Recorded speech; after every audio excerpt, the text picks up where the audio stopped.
Pagi Gereja Oikos Online. Sebelum Anda melakukan aktivitas lebih lanjut, ikutilah Renungan Pagi hari Senin, Rabu, dan Jumat jam 4.30 pagi di YouTube channel Gereja Oikos Online. Shalom, selamat pagi Gereja Oikos Online. Selamat datang di Renungan Pagi pada hari ini. Dan kita siapkan hati kita sebelum kita mulai hari kita. Kita duduk diam di bawah kaki Tuhan untuk menyembah Dia. Mari kita siapkan hati kita.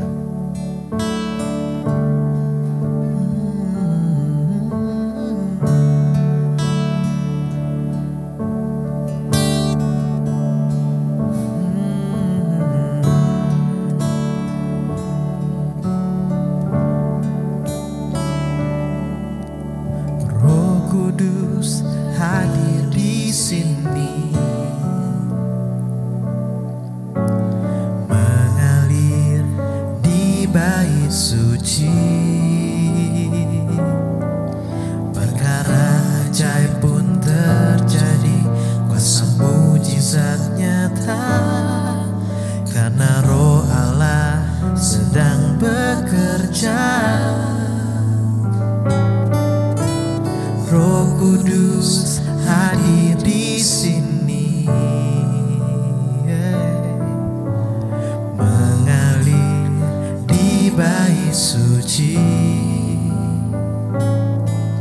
Perkara ajaib pun terjadi, kuasa mujizat nyata, karena Roh Allah sedang bekerja.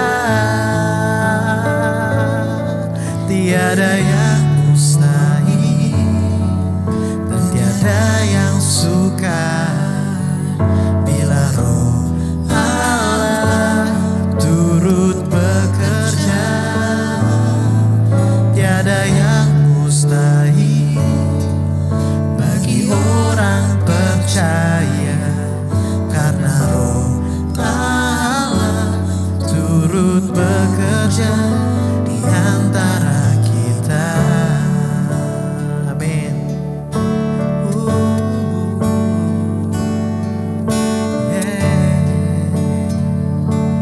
sama-sama ulangi lagu ini dari awal. Roh Kudus, Roh Kudus hadir di sini, mengalir di bait suci. Perkara ajaib pun terjadi, kuasa mujizat nyata, karena Roh Allah sedang bekerja. Tiada yang mustahil dan tiada yang sukar bila Roh Allah turut bekerja. Tiada yang mustahil bagi orang percaya, karena Roh Allah turut bekerja di antara kita. Oh, tiada yang mustahil, tiada yang sukar bila Roh Allah turut bekerja. Tiada yang mustahil bagi orang percaya, karena Roh Allah turut bekerja di antara kita. Oh.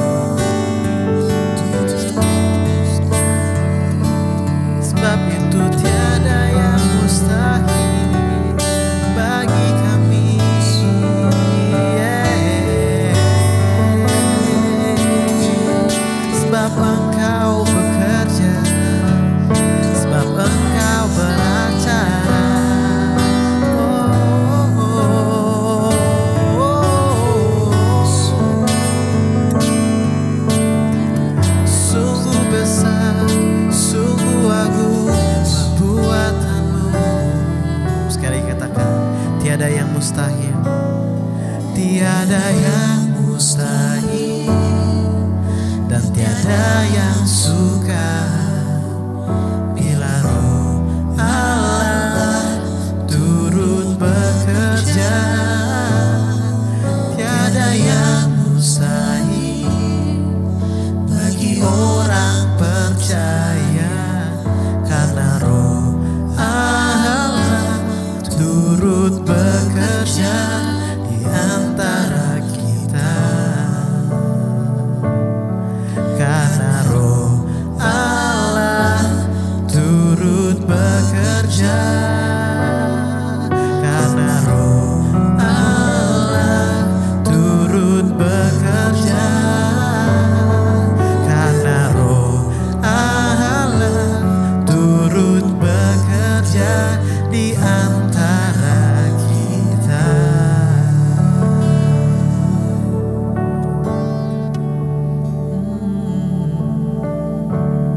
Kami bersyukur buat hadirat-Mu Tuhan. Kami siap untuk menyambut firman-Mu di dalam nama Tuhan Yesus Kristus. Amin. Silakan kita mendengarkan firman Tuhan. Shalom, selamat pagi, selamat kita bertemu dalam kasih Tuhan Yesus Kristus. Bagaimana kabarnya saudara-saudara sekalian? Hari ini sebelum kita melakukan aktivitas, mari kita duduk diam di bawah kaki Tuhan dan mendengarkan suaranya. Firman Tuhan akan diambil di dalam Matius pasal 11 ayat 16 sampai 19. Matius 11 ayat 16 sampai 19. Beginilah bunyi firman Tuhan. Dengan apakah akan kuumpamakan angkatan ini? Mereka itu seumpama anak-anak yang duduk di pasar dan berseru kepada teman-temannya. Kami meniup seruling bagimu, tetapi kamu tidak menari. Kami menyanyikan kidung duka, tetapi kamu tidak berkabung. Ayat 18, karena Yohanes datang ia tidak makan dan tidak minum dan mereka berkata ia kerasukan setan. Kemudian anak manusia datang, ia makan dan minum dan mereka berkata lihatlah ia seorang pelahap dan peminum, sahabat pemungut cukai dan orang berdosa. Tetapi hikmat Allah dibenarkan oleh perbuatannya. Tuhan Yesus mengumpamakan perumpamaan ini kepada orang-orang Farisi, Saduki, dan juga ahli-ahli Taurat. Nah, kalau saudara tadi mendengarkan pembacaan firman Tuhan, dikatakan seumpama anak-anak yang duduk di pasar dan mereka berkata kepada teman-temannya, kami meniup seruling bagimu tetapi kamu tidak menari. Kami menyanyikan kidung duka tetapi kamu tidak berkabung. Jadi ada permainan kanak-kanak pada zamannya Tuhan Yesus. Ini anak-anak berkumpul bersama-sama, mungkin di pasar, mungkin di lapangan, mungkin di rumah mereka atau di luar rumah mereka. Mereka ada yang bermain penganten-pengantenan. Yang satu mungkin jadi penganten perempuan, yang satu jadi penganten prianya. Dan terus ada yang meniup seruling, ada yang memainkan alat-alat musik, dan ada yang menari-nari.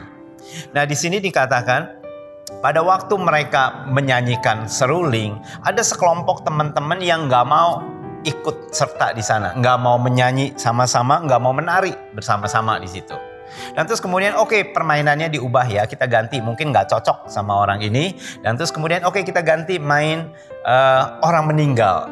Jadi ada yang mungkin yang jadi meninggalnya, ada yang keluarga yang ditinggalkan, dan terus kemudian keluarga yang ditinggalkan yang ini menyanyikan kidung duka, dan terus dan sekelompok orang ini teman-temannya mereka tidak berkabung, tidak join, tidak masuk dalam permainan tersebut, sehingga anak-anak ini bilang, kami niup seruling, kamu enggak menari, kami menyanyikan kidung duka, kamu tidak berkabung. Jadi kamu maunya tuh apa?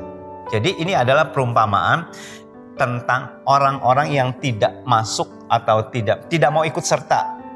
Jadi kalian ini maunya apa? Nah, Tuhan Yesus sampaikan perumpamaan seperti itu kepada orang-orang ahli Taurat, orang Farisi dan juga orang Saduki. Karena di ayat 18 itu penjelasannya. Ketika Yohanes Pembaptis datang, kamu berkata, ia tidak karena Yohanes Pembaptis tidak makan, tidak minum, menjaga kekudusan, tinggalnya di padang gurun, berpakaian bulu unta, makanannya juga belalang, makanannya juga madu, sesuatu yang berbeda dari orang biasanya. Dan dikatakan, kamu berkata, ia kerasukan setan. Dan terus kemudian pada waktu mereka melihat Tuhan Yesus atau anak manusia, dikatakan, loh ini yang sebelumnya itu tidak makan, tidak minum, yang ini malah makan, minum, diundang makan oleh pemungut cukai, Yesus ikut makan. Yesus berapa kali diketemukan Yesus sedang makan, dia makan juga sama di rumahnya Lazarus, dan kemudian di Simon orang kusta, dan banyak kali Yesus berkunjung ke rumah orang, dan di situ dikatakan makan, dan juga dia menjadi sahabat orang berdosa. Sahabat dari pemungut cukai, di rumah Sakeus Tuhan Yesus mampir, makan dan berteman dengan Sakeus. Tuhan Yesus juga berteman dengan orang-orang berdosa, perempuan berdosa. Tuhan Yesus mengampuni dosa tersebut, dan berbeda, bertolak belakang dengan pelayanan Yohanes Pembaptis. Dan mereka berkata bahwa ini adalah seorang pelahap, peminum, sahabat pemungut cukai dan orang berdosa. Nah, di sini Tuhan Yesus berkata kepada angkatan ini, karena mereka tidak mengerti pada waktu Allah bergerak ke sini dengan cara Yohanes Pembaptis, mereka tidak menanggapinya dan tidak meresponinya. Dan sekarang pada waktu Allah bergerak atau berbicara melalui anak manusia, melalui Yesus, mereka pun tidak meresponi. Ini adalah cerita tentang orang yang tidak meresponi panggilan Tuhan, orang tidak meresponi kegerakan Tuhan. Kalau saudara ingat cerita tentang sejarah gereja, gereja pernah sempat mengalami masa-masa kegelapan, the dark ages. Jadi masa-masa kegelapan itu adalah masa di mana gereja Tuhan dikawinkan dengan politik. Ya, gereja Tuhan dikawinkan dengan politik. Gereja Tuhan masuk di dalam politik, arena politik, ikut campur, sehingga dari pemerintahan juga ikut campur di dalam pemerintahan gereja, dan begitu juga sebaliknya. Dan semakin lama gereja pada abad setelah abad terasul-rasul, setelah abad sekitar mungkin 300-an sampai 1500-an, itu gereja berada dalam masa kegelapan. Ya. Dan terus kemudian ada pencetus pembaharuan, yaitu Martin Luther. Martin Luther mengadakan pembaharuan dengan mengadakan gerakan Protestan yang dikenal ya sampai saat ini. Ada pembaharuan dan ada kelompok-kelompok yang tidak menyukainya pada waktu Allah sedang memulihkan keselamatan oleh iman, ya. Dan mereka berhenti sampai di situ. Ada orang yang ikut dalam kegerakan Tuhan. Dan terus kemudian kalau dalam sejarah gereja, kemudian ada gerakan Anabaptis, yaitu di restorasi, mulai ada pemulihan di dalam baptisan air, baptisan selam.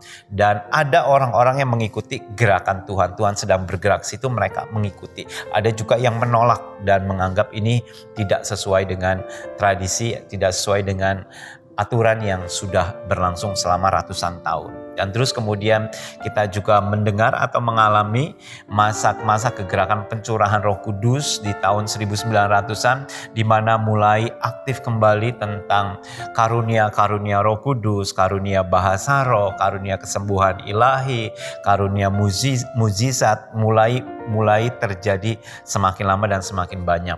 Ada orang-orang yang meresponinya, tapi ada orang juga yang tidak meresponinya dan mengatakan bahwa ini adalah kedagingan, ini adalah bukan dari Tuhan, dan selanjutnya. Terus kemudian ada kegerakan juga praise and worship, pujian dan penyembahan dipulihkan.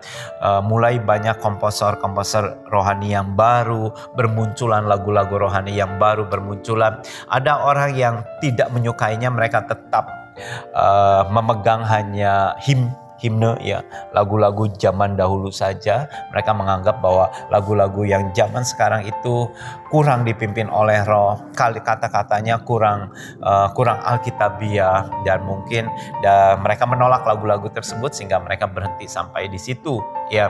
Dan Allah terus bergerak dalam pemulihan gereja Tuhan. Dan kita sebagai umat Tuhan, kita harus meresponi di mana Allah bergerak. Bangsa Israel atau pada saat zamannya Tuhan Yesus, orang-orang Yahudi, pada saat Allah bergerak dengan cara Yohanes Pembaptis, ada sekelompok yang menolaknya. Dan mereka mengatakan Yohanes Pembaptis ini orang yang kerasukan setan. Dan terus pada waktu Tuhan Yesus memulai dalam pelayanannya dan pelayanan Yohanes Pembaptis sudah berhenti, mereka menolak juga. Padahal nenek moyang mereka sudah dilatih sama Tuhan selama 40 tahun di padang gurun untuk bergerak mengikuti kehendak Allah. Kalau saudara ingat, pada waktu bangsa Israel di padang gurun, Tuhan memimpin mereka dengan 2 tiang. Satu, the pillar of cloud, ya, tiang awan itu dilakukan pada saat pagi hari sampai sore.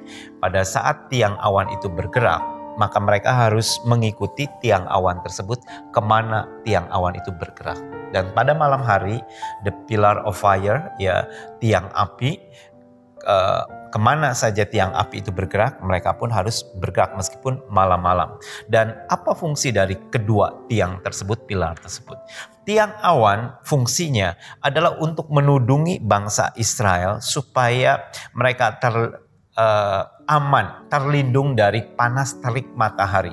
Mereka berkemah di sekitar tabut perjanjian, dan tiang awan itu pusatnya adalah di ruangan Maha Kudus dari tabut perjanjian tersebut. Di situ ada pilar of cloud dan itu menudungi seluruh perkemahan bangsa Israel. Sehingga orang Israel yang mengikuti gerakan Tuhan atau mengikuti gerakan tiang awan tersebut, mereka aman terlindung dari panas terik matahari. Karena ada awan yang menudungi mereka. Kalau tiang awannya bergerak, katakanlah bergerak ke selatan, tapi orang Israel tetap ada di situ, sebagian mungkin ada yang mengikuti kegerakan Tuhan, sebagian ada di situ, mereka akan kepanasan. Mereka akan mendapatkan hal-hal yang tidak menyenangkan. Tetapi selama mereka mengikuti kegerakannya Tuhan, mereka aman dalam lindungannya Tuhan. Begitu juga dengan tiang api. Tiang api dimaksudkan pada malam hari untuk menerangi perkemahan bangsa Israel dan juga untuk mengusir binatang-binatang buas yang mungkin mendekati perkemahan umat Tuhan tersebut. Dengan adanya api yang menyala-nyala, itu membuat orang-orang atau musuh yang mau mendekatinya itu pun takut. Jadi pada malam hari mereka dijaga dan dilindungi, pada saat siang hari mereka pun aman terlindung. Dan itu sangat luar biasanya Tuhan menyediakan 2 pilar ini, 2 tiang ini untuk umatnya, baik di pagi hari sampai sore hari maupun juga malam hari. 24 jam Tuhan menjaga dan melindunginya. Dan menariknya, tiang ini bergerak, bangsa ini harus mengikutinya. Dengan kata lain, kamu harus mengikuti kegerakan Tuhan. Tuhan hari ini lagi bergerak kemana? Dan kamu harus mengikutinya ke sana. Tuhan bergerak besok ke arah mana? Kamu harus mengikutinya. Mengerti akan kegerakan Tuhan. Itu sangat penting. Hari-hari ini Tuhan sedang bergerak di mana? Dalam masa-masa pandemik seperti ini, dalam masa-masa COVID-19 ini, Tuhan sedang berbicara apa kepada para gereja Tuhan. Dan kita harus meresponinya, kita harus mengikutinya. Di mana kita bisa bertumbuh di dalamnya. Mungkin secara pribadi, saat ini Tuhan sedang membawa saudara kemana? Mungkin ada saudara yang saat ini sedang berada dalam lembah kekelaman atau lembah air mata. Saudara rasa tidak menyenangkan, Tuhan, saya tidak suka masuk ini Tuhan. Tuhan, saya tidak menyukai lembah ini Tuhan. Tetapi ingat, ada janji Tuhan. Aku tidak takut bahaya, sebab Engkau besertaku. Ada penyertaan Tuhan. Dalam season, dalam musim yang tidak menyenangkan, tetapi kita tetap percaya bahwa ada Tuhan di situ. Bagi kita yang tinggal di Asia, ya di Indonesia atau saya di Singapura, kita hanya ada 2 musim, musim hujan dan musim panas. Mungkin saudara-saudara kita yang ada di Eropa, di Amerika atau di belahan dunia yang lain, mereka ada 4 musim. Ada musim dingin, ada musim panas, ada musim semi, ada musim gugur, ya. Pada waktu musim dingin, ya mereka harus menyesuaikan diri dengan kondisi musim tersebut. Mereka pakai baju hangat, ya. Pada musim panas, ya mereka tidak memakai baju hangat, ya, baju setipis mungkin supaya tidak kepanasan, ya. Nah, dengan kata lain mereka menyesuaikan dengan musim, seasonnya saat itu apa. Dan begitu juga di dalam Tuhan ada seasonnya. Segala sesuatu ada waktunya. Saat ini Tuhan sedang bergerak kemana? Dalam hidup saudara, dalam gereja saudara, dalam pergerakan perjalanan rohani saudara. Saat ini Tuhan sedang membawa kita kemana? Bukankah sepanjang tahun ini tema daripada kita renungan gereja online adalah The Journey, perjalanan. Saat ini Tuhan sedang membawa saudara kemana? Mungkin Tuhan sedang membawa saudara jalan-jalan ke padang gurun. Ya sudah, nikmati di sana, di padang gurun. Ada kalanya nanti Tuhan bawa mungkin ke pantai. Ada kalanya nanti Tuhan bawa perjalanan ke dalam sesuatu yang menyenangkan, nikmati. Sesuatu yang tidak menyenangkan, nikmati juga. Dimanapun juga Tuhan membawa saudara, kita responi dan kita nikmati. Ada orang yang tidak menyukainya. Mereka ngedumel, marah-marah, komplain sama Tuhan. Contohnya bangsa Israel. Pada waktu mereka dibawa ke padang gurun, padahal penyertaan Tuhan itu ada. Tuhan tahu apa yang akan dia perbuat. Tuhan tahu apa yang harus dia perbuat. Mereka punya perbekalan makanan dari Mesir. Dan terus setelah berapa hari di jalan, sudah habis. Tuhan tahu apa yang harus diperbuat, tahu, nggak usah dikasih tahu, nggak usah dikomplain, nggak usah diberitahu atau dinasehati. Dia tahu apa yang harus dia lakukan. Dia lihat umatnya sudah kehabisan bahan pangan, dia turunkan hujan dari hujan dari langit, mana surgawi tersebut. Dia turunkan mana yang spesial, dan mereka bangsa Israel memunguti mana setiap hari dan sampai 40 tahun mereka makan mana surgawi. Tuhan yang sediakan. Luar biasa sekali. Dan terus mereka komplain sama Tuhan, bosen makan mana terus. Mungkin udah digoreng, udah direbus, udah dikukus, diolah jadi makanan ini udah habis gaya. Dengan katanya udah habis lah mungkin resep-resep yang mereka lakukan seperti itu. Dan mereka komplain, lebih enak di Mesir. Di Mesir kita ada bawang putih, bawang merah, ada daging, ada apa semuanya. Dan kami pengen daging Musa. Kami bosen makan roti. Tuhan sediakan? Tuhan sediakan. Tuhan kirim burung puyuh dan mereka makan sampai mereka kekenyangan, bahkan sampai mereka muntah saking kekenyangannya. Waktu mereka meminta daging, Musa bingung, Tuhan daging dari mana?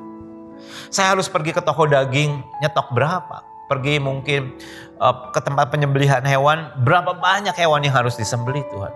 Dan mereka minta, dan ini bukan sedikit Tuhan. Tapi Tuhan sediakan. Sediakan Tuhan datangkan angin burung puyuh, ya bukan angin puyuh, burung puyuh untuk mereka makan sampai sepuasnya. Tuhan sediakan. Sayang bangsa ini tegar tengkuk, tidak mengerti seasonnya Tuhan. Pada waktu di padang gurun yang ada mereka komplain. Kita sedang ada dalam season pandemic, terbatas. Saudara tidak bisa bergerak semaunya seperti dulu.